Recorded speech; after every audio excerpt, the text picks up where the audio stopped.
Magandang umaga po. Narito na po ang magiging lagay ng panahon ngayong umaga ng Linggo, January 18, 2026.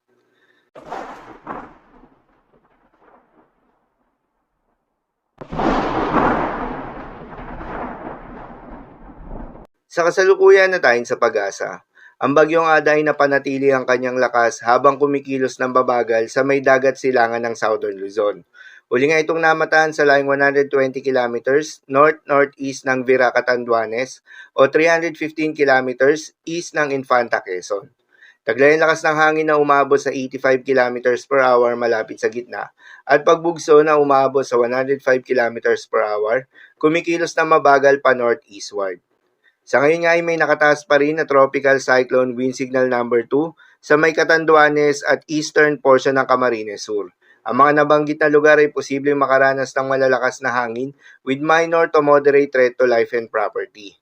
Habang tropical cyclone wind signal number 1 naman sa may southeastern portion ng Isabela, Aurora, eastern portion ng Quezon, kabilang ng Polillo Islands, Marinduque, eastern portion ng Romblon, Camarines Norte, nalalabing bahagi ng Camarines Sur, Albay, Sorsogon, northern and central portion ng Masbate, kabilang na Anticao at Burias Islands. Ang mga nabanggit na lugar naman ay posibleng makaranas ng malalakas na hangin with minor to minimal impacts. May mga lugar rin na posibleng makaranas ng pabugso-bugso ng hangin na hindi nakasailalim sa tropical cyclone wind signal pero dulot ito ng northeast monsoon o hanging amihan. Kabilang dyan ang Batanes, Babuyan Islands, Ilocos Norte, Northern and Eastern Mainland Cagayan, Isabela, Quirino, Quezon, Romblon, Aklan, Capiz, Northern Cebu, Eastern Visayas at Dinagat Islands. Dahil pa rin sa epekto ng bagyong Ada, posibleng makaranas ngayong araw ng moderate to heavy rains sa may Quezon, Camarines Norte, Camarines Sur, Albay at Catanduanes.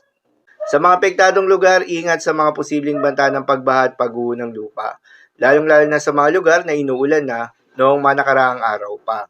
Para naman sa magiging lakas sa track ng bagyong Ada, inaasahan na kikilos ito generally northeastward ngayong araw at simula ngayong araw rin posibleng magkaroon ito ng looping track habang binabaybayan dagat silangan ng Luzon.